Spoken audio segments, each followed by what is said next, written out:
নাম, আপনি কি দায়িত্ব রয়েছেন? আমার নাম প্রভঞ্জন সাহা। আমি হেমতাবাদ ব্লকে মৎস্য সম্প্রসারণ আধিকারিক হিসাবে আছি, অতিরিক্ত দায়িত্বপ্রাপ্ত হিসাবে এখানে কাজ করছি। আজকে যে ট্রেনিং হলো 3 দিন ধরে, ট্রেনিংটা কি কারণে হলো, উদ্দেশ্যটা কি আছে? আচ্ছা, আজকে ট্রেনিংয়ের লাস্ট দিন ছিল। আমাদের 3 দিন ধরে ট্রেনিং হলো মাগুর মাছ বা জিওল মাছ চাষের ওপরে।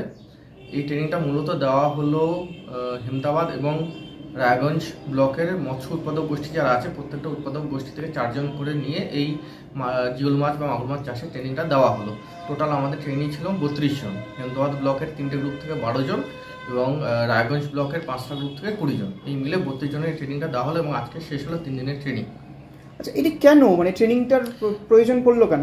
অ্যাকচুয়ালি আমাদের এই মুহূর্তে জিওল মাছের যা ডিমান্ড সেই তুলনায় আমাদের মানে মাছ চাষ একটু কম হয় এবং জিওল মাছের দামও অনেক। এই কারণে এই কমার্শিয়ালি যেহেতু ইম্পর্টেন্ট এই মাছটা, মানে শিং বা মাগুর, সেই কারণে এই মাছ চাষের ব্যাপারে সরকার থেকে উৎসাহ দেওয়া হচ্ছে এবং এই গ্রুপগুলো যাতে এই মাছ চাষ করে এবং বাজারে বিক্রি করে ভালো লাভ করতে পারে, সেই কারণে এই ট্রেনিংগুলো অর্গানাইজ করা এবং পরবর্তীতে চেষ্টা করা হচ্ছে যাতে এই গ্রুপগুলো বিভিন্ন সরকারি স্কিমের আওতায়ও আসে।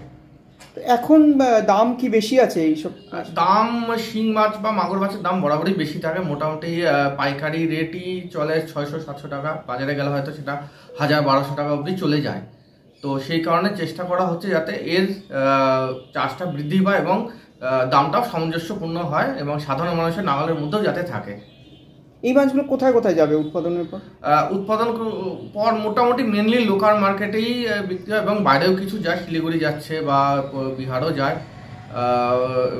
হেমতাবাদে হলে হয়তো রায়গঞ্জ মার্কেট আছে, আমাদের কালিয়াগঞ্জ মার্কেট আছে। আমি যদি হেমতাবাদ ব্লকে ধরি তাহলে আশেপাশে যে কটা মার্কেট আছে সব মার্কেটেই প্রয়োজনের তুলনায় ওরা সাপ্লাই দিতে পারবে যদি প্রোডাকশন ঠিকঠাক হয়, এবং সেই লক্ষ্যেই আমাদের এই ট্রেনিং এবং আমাদের এই প্রকল্প। কেউ যাবে না, শেষে একটা গ্রুপ ফটো দেবো সবাই, কেউ যাবে না।